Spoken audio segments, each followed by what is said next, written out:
So I'm going to take a couple minutes to go through chapter 1. I think it's super, super important to kind of tie these things together. I'm going to start with this branding map and kind of show you. I kind of first want you to think about when you think about, I'm going to click out of that so I don't give it away. When you think about marketing, I just want you to either write down a few words of things you think of or kind of have a few things in your mind. I'll give you a second. Okay, so when I say marketing, a lot of you probably put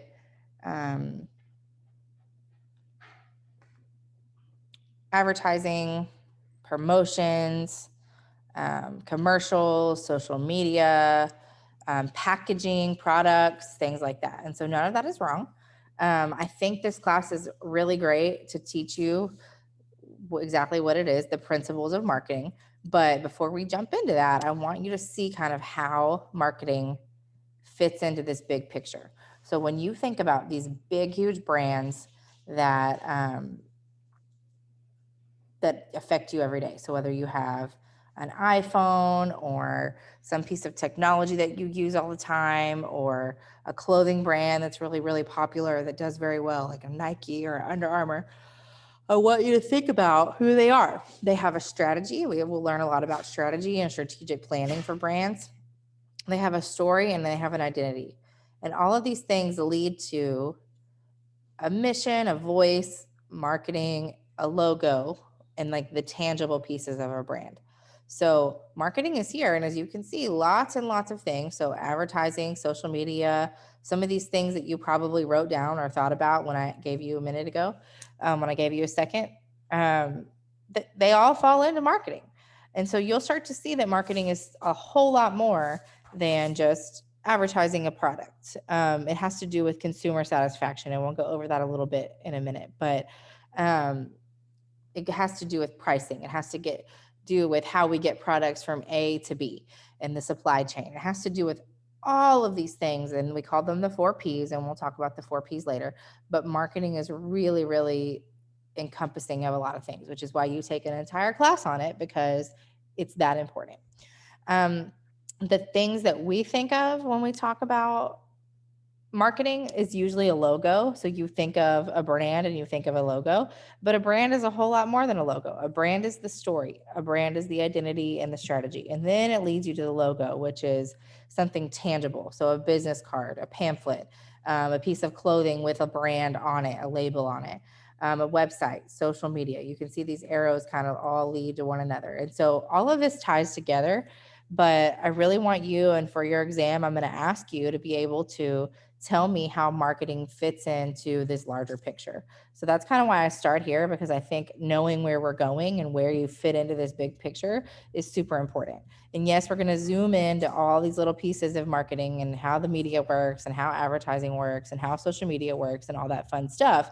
But knowing that there's a whole big piece of a strategy, an identity, and a story that leads you to marketing is really, really important. So that's why we start here.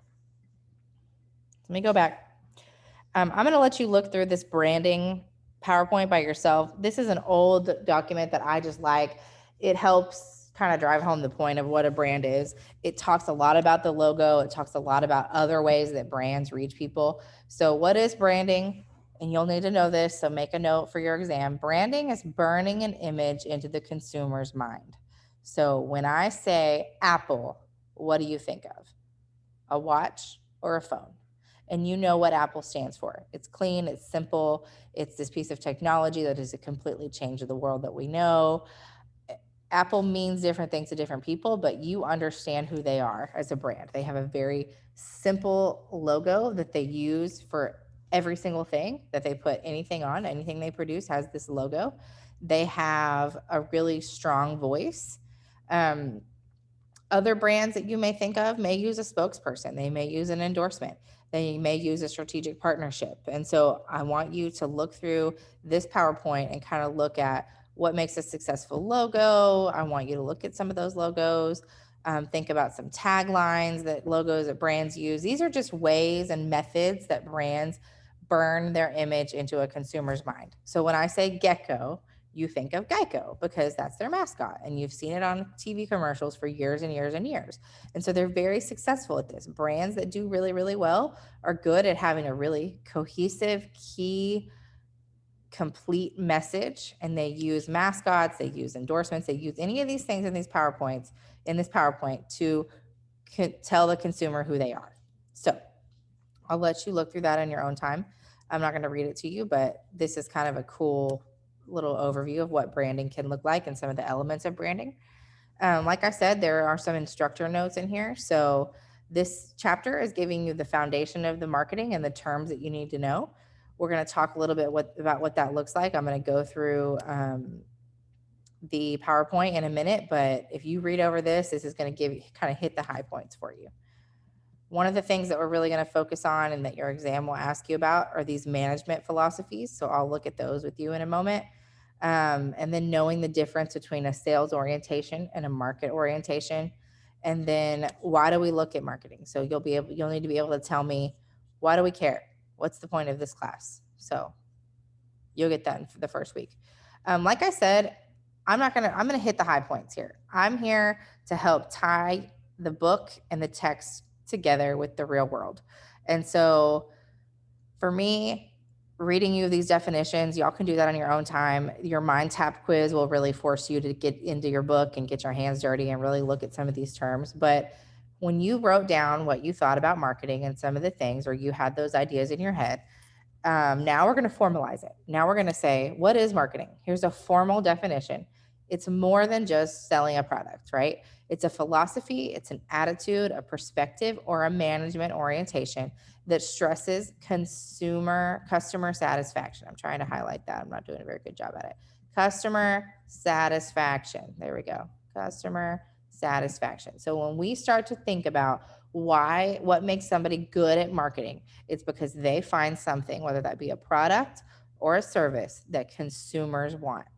So what do you have to have marketing, to constitute marketing?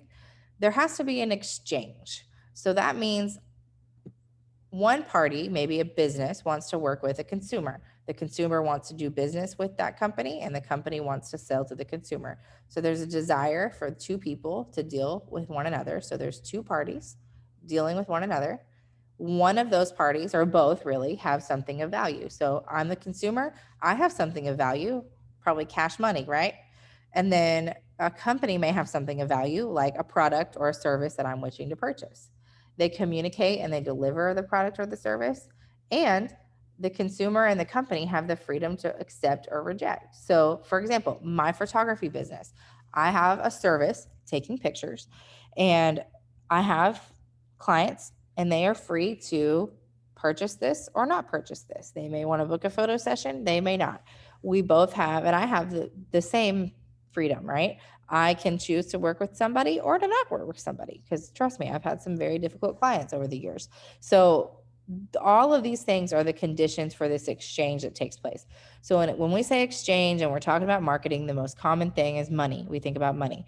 You have a product, I have some money, let's exchange, and everybody will be happy. Great. That's one example. We also talk about time and services. So I have time, I'm going to give you my time, I'm going to give you resources of some sort that's not money related. And we're also talking about services. So maybe I'm not going out and buying a new shirt, but I'm going out and paying for a haircut. So any of these things can be exchanged. You will need to look at these 4 marketing management philosophies. I'm not going to spend a ton of time on this because it's really just, to me, easier to sit down and read about it a little bit, but you will be tested over this. There's a production orientation, a sales orientation, a market orientation, and a societal orientation. So for production, I'm going to go down here and show you. You ask the question, what can we make or do best? Paper clips. Can we make a ton of paper clips and sell them? Great, let's do it. Let's produce something very efficiently. Production, produce. Think about that. Then there's a sales orientation. So think about a car dealership. How can we sell more aggressively? The more people, there's a human component to this. The more people I have, the more I'm going to be able to sell because I have a greater capacity for selling, because I have more people putting my product in front of customers. Then marketing orientation. So then we really go back to that. What do consumers need or want? What is the benefit that they see in exchanging and taking place in this exchange? And then societal kind of takes it one step further. And we talk about what consumers want and need, just like in marketing, but we also think about how we benefit society.